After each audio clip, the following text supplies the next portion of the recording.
පින්වත් දරුවනේ සුළු මොහොතකින් හැම දෙයක්ම වෙනස් වෙලා යන්න පුළුවන්. බොහෝ දේ වෙනස් වෙලා යන්න පුළුවන්. කොච්චරද කියන්නේ තමා මුළු ජීවිතේම හරි හම්බ කරගත්තු දේවල්, පරම්පරාවෙන් ලැබුණු දේවල්, ඒ වගේම තමා වටා ඉන්න සියලුම පුද්ගලයෝ එක පාරට නැති වෙලා යන්න පුළුවන්. භාග්‍යවතුන් වහන්සේ දේශනා කරනවා ප්‍රියමනාප සියලු දේන් වෙන්වෙන ස්වභාවයෙන් යුක්තයි මේ සත්‍යය කියලා.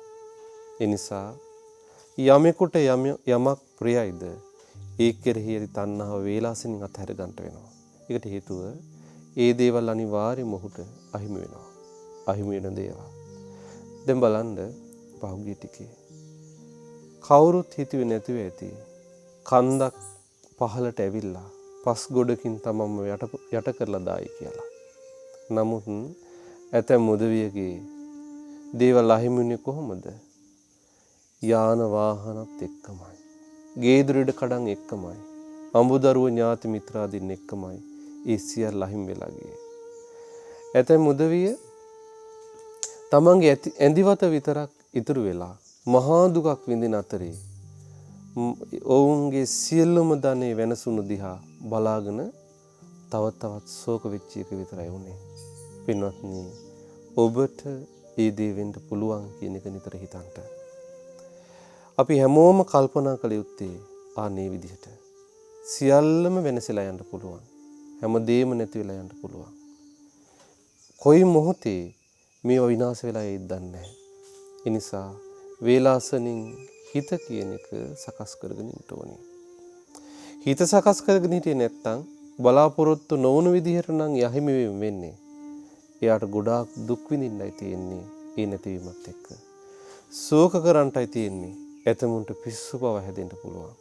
ඒ නිසා නිතර කල්පනා කරන්ට ප්‍රියමනාප සියලු දේ මෙම්මෙන්ද සිද්ධ වෙනවනේ කියලා.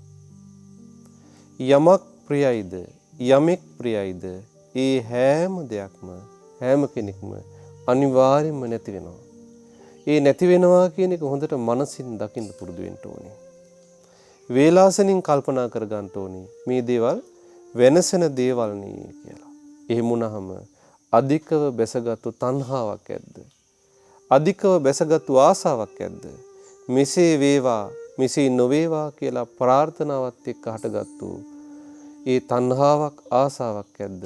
ප්‍රාර්ථනා කිරීමක් ඇද්ද? ආන්නික බැහැර වෙලා හිත උපේක්ෂාවටපත් වෙන්න ගන්නවා. ඒකම එයාගේ චිත්ත සමාධියටත් විදර්ශනා ප්‍රඥාවටත් විශාල අනුග්‍රහයක් බවට පත් වෙනවා. හිත සකස් වෙනවා.